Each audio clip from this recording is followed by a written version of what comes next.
बढ़ते हैं आगे।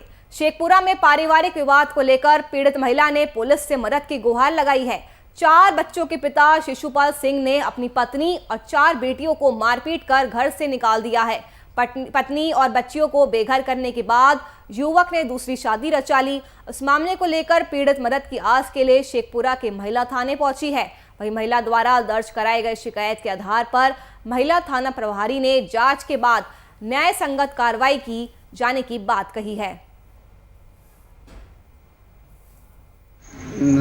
सिसमा में शादी हुई 95 में और उसमें अभी 4 बाल बच्चे हैं अभी मौजूदा। तो 3 लड़की 1 लड़का, उसमें से ही बीच में मांगा कि पैसा हमको 4 लाख रुपया चाहिए। तो हम कहा कि अब हमसे नहीं होगा जो है ऐसा करके। अब वो ऐसा थी किया कि मार पीट और कहा कि हमारा बच्चा नहीं है, इसको भगाओ, तो नहीं है, अच्छा लड़की है, 3 नंबर है, और कह करके इसको घर से मारपीट करके बाहर करने लगा। क्या कारण है, किस कारण मतलब मारपीट करने? कारण रुपया मांगा 4 लाख, हम नहीं दे सके तो लाभ मांग करके। हमारे लड़के का जब नौकरी लग गया तो देखा कि पैसा इसके पास में है, लाभ मांग करके अच्छी करके, तो हम नहीं दे सके, तो इसी में से अथी किया। अच्छा, मतलब दहेज उत्पीड़न के कारण? हाँ, दहेज के पता था। हम 2 बरस से इधर उधर भटक के हम रोड पर रह रहे हैं। आज सुने कि पति मेरा शादी कर लिया है। आज महिला थाना से पूरा महिला थाना आए तो नहीं ले रहा है केस की, पहले से केस हो गया महिला थाना लखीसराय में, तो यहीं पर जाके ऐड कीजिए। आज पति शादी कर लिए हैं और मेरा घर से सब सामान वामान भी सब शादी करके लूटपाट के घर में ताला लगा कर चल दिया हुआ है। घर में भी नहीं रहने देते? नहीं, घर में भी नहीं रहने नहीं दे रहे हैं। 2 साल से नहीं रहने। हम 2 साल से इधर उधर मायके में कभी कभी इधर उधर भटक कर रोड पर रह रहे हैं। कहाँ का मामला है ये? सिसमा गांव का है। ससुराल हुआ? हाँ, सिसमा ससुराल हुआ, मैं मायके कसार हुआ। नरेंद्र मोदी के 7 साल की सरकार पूरे होने के मौके पर राजद ने एक पोस्टर जारी किया, जिस पोस्टर में मोदी सरकार के 7 साल में हुए देश में हुए बड़े मामलों का जिक्र किया गया है। केंद्र सरकार के 7 साल पूरे होने पर राजद ने केंद्र सरकार के द्वारा किए गए कार्यों की लिस्ट और उन कार्यों से जनता को हुई परेशानी की जानकारी इस पोस्टर के जरिए दी है। राजद विधायक प्रदीप साहनी ने मोदी सरकार पर नोटबंदी, जन धन योजना, कोरोना काल में इलाज और अंतिम संस्कार के लिए लोगों को लाइन में खड़े करने का आरोप लगाया है।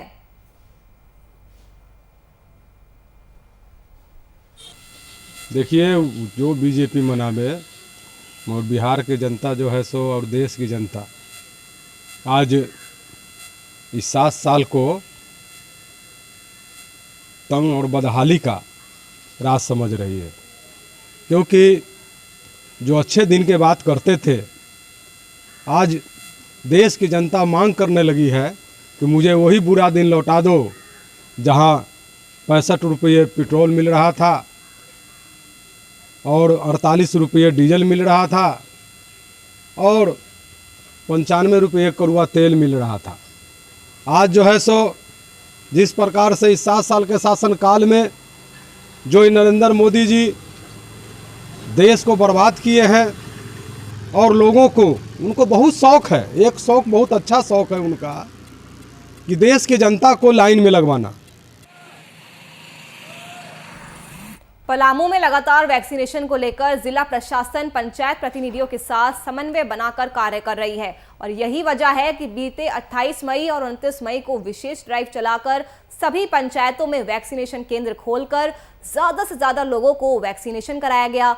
वहीं पलामू में मोबाइल वैक्सीनेशन वैन जिला प्रशासन ने स्वास्थ्य विभाग को उपलब्ध कराया है, जो कि गली और मोहल्लों में जाकर ज्यादा से ज्यादा संख्या में लोगों को वैक्सीनेट करेगा। वहीं जिला के उपायुक्त शशि रंजन ने जानकारी देते हुए बताया कि जिला प्रशासन का लक्ष्य है कि जल्द से जल्द गांव-गांव तक लोगों को टीका दिया जाए। इसे लेकर पंचायत प्रतिनिधियों से मदद ली जा रही है।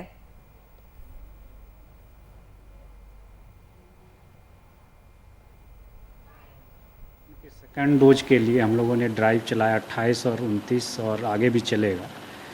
तो इसमें काफ़ी संख्या में लोग आ रहे हैं और हम लोगों ने जो जितने हमारे पंचायत प्रतिनिधि हैं, गणमान्य व्यक्ति हैं, राशन डीलर हैं और अन्य जो भी ऑर्गेनाइजेशन है, उनसे अपील किया है कि वो लोगों को जागरूक करें। हमारे जो सेविका, सहायिका और जो फील्ड ऑफिसर हैं, कर्मचारी हैं, हम लोग सब कोई लगे हुए हैं। अभी भी हमारे ज़िले के सभी जो वरीय पदाधिकारी फील्ड में हैं लोगों को जागरूक कर रहे हैं।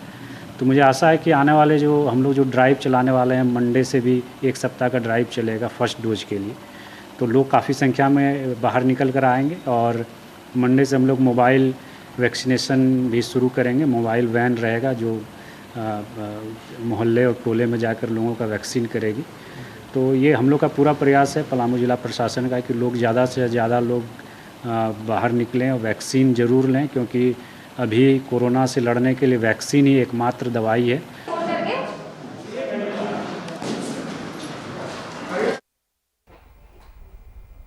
औरंगाबाद में पुलिस ने एक युवक के गुमशुदा होने के मामले की गुत्थी को सुलझा लिया है। पुलिस ने गुमशुदा युवक का शव हसपुरा थाना क्षेत्र के जखोरा के पास कब्र से बरामद किया है, जिसके बाद पुलिस ने शव को पोस्टमार्टम के लिए भेज दिया है। इस मामले में फिलहाल 4 लोगों से पूछताछ जारी है। जानकारी के मुताबिक युवक जहानाबाद जाने के लिए निकला था, लेकिन उसके बाद से ही गुमशुदा है।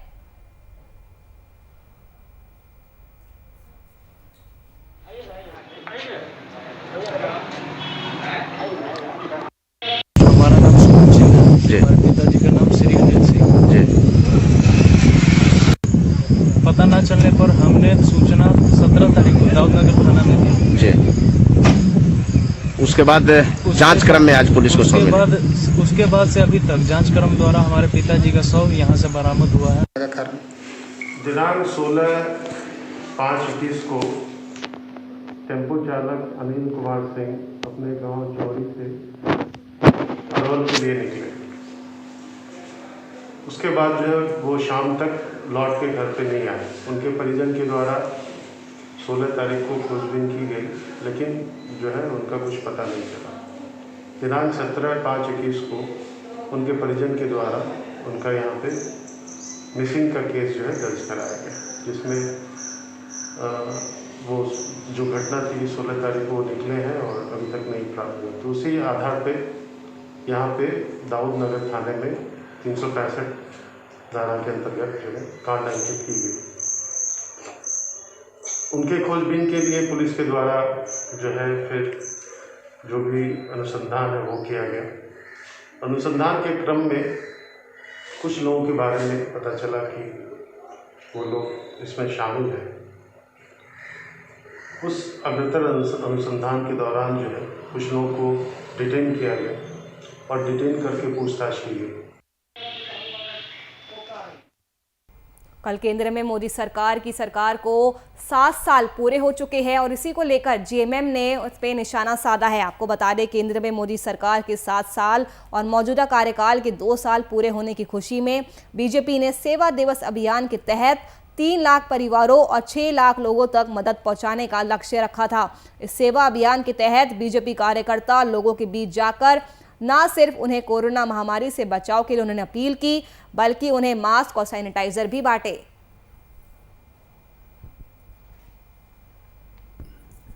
7 साल का कार्यकाल पूरा हुआ।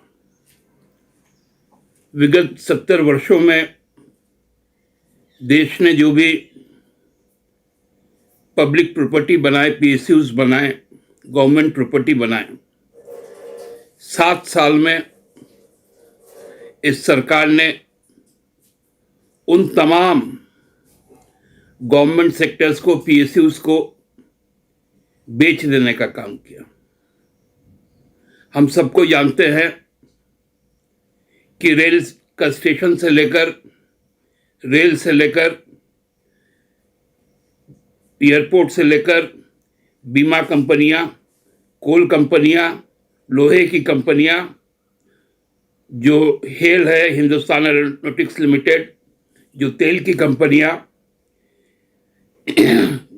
जो बैंक्स है हमारे नेशनलाइज्ड, ये तमाम चीज़ें इन 7 वर्षों में बिक गई। और ये पूरा का पूरा, जहां 35% बेरोजगारी बढ़ी 7 वर्षों में, वहां 65% बढ़ोतरी हुई पूंजीपतियों के। पूरे देश में भारतीय जनता पार्टी के द्वारा अपने 7 साल के पूरे कार्यकाल का जश्न मनाया गया और संक्रमण के दौर को देखते हुए इस जश्न को सेवा दिवस में तब्दील किया गया। जिसके साथ ही अब ये राजनीतिक महकमे में हलचल मच गई है। इसी दौरान प्रदेश कांग्रेस ने चुटकी लेते हुए बीजेपी पर तंज कसा है कि केंद्र में पीएम नरेंद्र मोदी की सरकार के 7 सालों का कार्यकाल पूरी तरीके से नकारा है, हानिकारक है और देशवासियों के निर्णय निष्ठा साबित हुआ है। साथ ही साथ प्रदेश कांग्रेस प्रवक्ता लाल किशोर नाथ शाहदेव ने भी पीएम मोदी के 7 वर्षों के कार्यकाल में महंगाई के नाम पर कई आरोप लगाए। पिछले 7 वर्षों में भारतीय जनता पार्टी की सरकार, जिनकी सरपरस्ती माननीय मोदी जी कर रहे हैं, इस देश में महंगाई चारों तरफ चरम पर है। बेरोजगारी पिछले 43 वर्षों में सबसे निचले पायदान पर है। मध्यम वर्गीय और निम्न वर्गीय लोगों के ऊपर में करारा प्रहार है।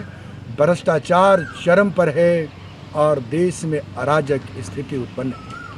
अगर संविधान में ये व्यवस्था होती सरकार वापस बुलाने की, तो देश की जनता माननीय प्रधानमंत्री जी और मोदी जी की सरकार को 2 वर्षों में ही वापस बुला लेती। महामारी का यह आलम है कि अपने मन की बात कहना ये नहीं भूलते। चारों तरफ देश में समाज में विद्वेष है, भाईचारगी समाप्त हो चुकी है और दूसरे वेव जो आए हैं, दूसरी लहर, लोगों ने देखा बालू की रेत के नीचे गंगा नदी के अंदर किस तरह से लाशें बिछाई गई। चारों तरफ अराजक स्थिति है और प्रधानमंत्री जी यह स्वीकार करने को तैयार नहीं है। दुनिया कहती है, सारी इंटरनेशनल एजेंसियां कहती हैं कि दूसरे वेव के लिए प्राकृतिक नहीं आपदा है, बल्कि ये नरेंद्र मोदी कृत आपदा है, जिन्होंने बंगाल के चुनाव में कोरोना संक्रमण। आज केंद्र की सरकार का 7 वर्ष पूरे हुए हैं। नरेंद्र मोदी जी के नेतृत्व वाली भारतीय जनता पार्टी की सरकार, दूसरे कार्यकाल का ये दूसरा वर्ष उनका पूरा हुआ है। 7 साल देश की जनता उनको याद करेगी। बढ़ते हुए महंगाई को लेकर के, बढ़ते हुए बेरोजगारी बेकारी को लेकर के, और जिस प्रकार से देश की अर्थव्यवस्था को नुकसान हुआ है, देश की जो ताकत है उसमें कमी आई, इसको लेकर के देश की जनता उनको याद करेगी। हमारे देश के युवा को ये उम्मीद थी कि उनको रोजगार मिलेगा, लेकिन आज जिस तरह से बेरोजगारी का दर बढ़ा है, जिस तरह से महंगाई बढ़ी है, ऐसा पहली बार देश के अंदर हुआ है कि पेट्रोल और डीजल भी 100 रुपये प्रति लीटर मिल रहे हैं, जबकि अंतर्राष्ट्रीय बाजार में इन सबों की कीमत गिर रही है। देश की जनता प्रधानमंत्री को याद तो जरूर करेगी, लेकिन उनके विफलताओं के। चलिए फिलहाल के लिए इस बुलेटिन में इतना ही। देश और दुनिया की तमाम खबरों के लिए आप देखते रहिए VIP न्यूज़। नमस्कार।